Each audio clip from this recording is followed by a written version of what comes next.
shumë kush mund të mendoj që shumë e lehtë flasësh kur je jashtë nga politika dhe të komentosh pas një dorez. Pse u largove vetë nga politika? Unë mendoj që vendimi I cili duhet vlerësuar Ose më sakt, unë do ta bëj pyetjen që të djeg pak. Pse e braktise?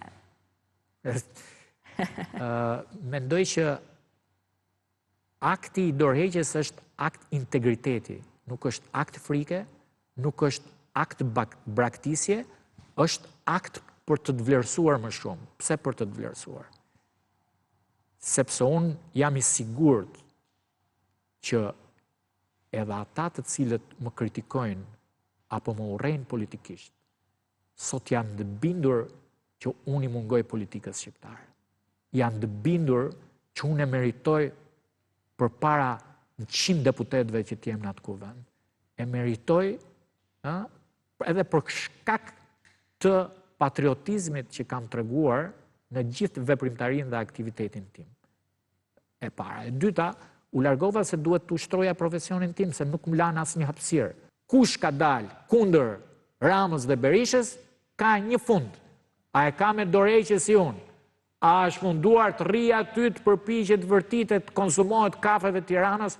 Unë s'mund ta lejoja që njerëzit më qeshnin nëpërmjet artikulimit të Berishës dhe Edi Ramës, duke humbur kohën kot kafeve të Tiranës. Por kjo nuk do të thotë... Kanë tentuar ta marrin edhe pak logon, të marrin pak veprimet. Shiko, ka një histori me Gjaksin në Kanun. I duruari, I fituari. Kjo nuk është një luftë e cila ka përfunduar. Të ka bërë njëri ftesë politikisht, flas nga liderët e partive kryesore për të rikthyer? Ka tentuar dikush emisar? Unë jam krenar që jam armik I tyre. Unë nuk do të pranoj kur në jetën time që të kem një ftesë për tyre.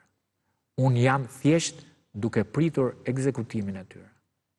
Pra, ditën që ata eliminohen politikisht, për cilën unë se bëra do të vetë, Kreshniku dhe lëvizja kuqezit do të kthehen. Pse? Dëgjoj, Marcela. Unë kam një bindje që Shqipëria ka nevojë për një alternativë patriotike dhe një lëvizje të fuqishme për të thyer establishmentin. Nuk do të jetë vonë. Pse? Sepse sot kemi një sistem një-partijak. Nuk ka opozitë Shqipëria. Shqipëria bëhet për shembull rasti I Lapajt, me Arlind Qoren, me Endri Shabanin. A nuk ishte kjo koha për të rikthyer Kreshnik? Ja. Sepse... Mund këtë qenë ose në këto zgjedhje, ose do jetë shumë vonë. E ke diskutuar mënyrën e thyerjes së sistemit. Në çdo emision ju kam thënë që këta po humbasin një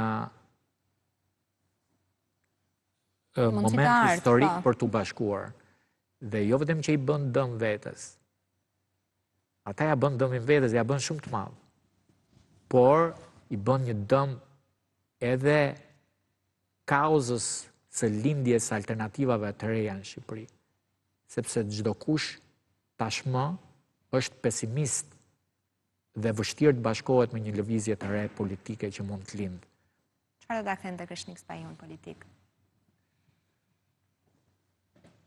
Ndoshta partnerët ndërkombëtar, nëse në një moment ata mund ta vlerësojnë. Dhe në cilin ka? Një krijim të ri, në një rithemelim, në një rijetësim të aleancës, apo? E para është shumë e vështirë një herë, domethënë ne po flasim teorikisht.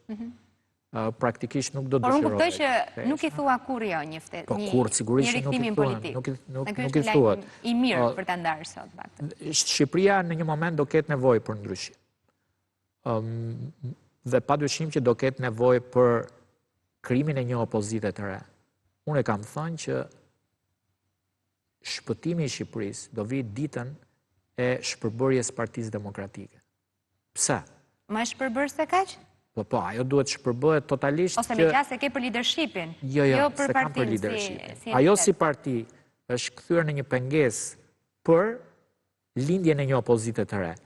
Ajo përdoret totalisht nga Edi Rama dhe nga Partia Socialiste që të ketë vetëm ato përballë. Është sikur të luaj Real Madridi me Bylis. dhe nuk do rival tjetër, nuk do as Barcelonën, as kënd, dhe e kryon finalin gjithmonë me Bylis, ose me Laçin, dhe Reali e improvizon një finale krejtësisht manipuluar.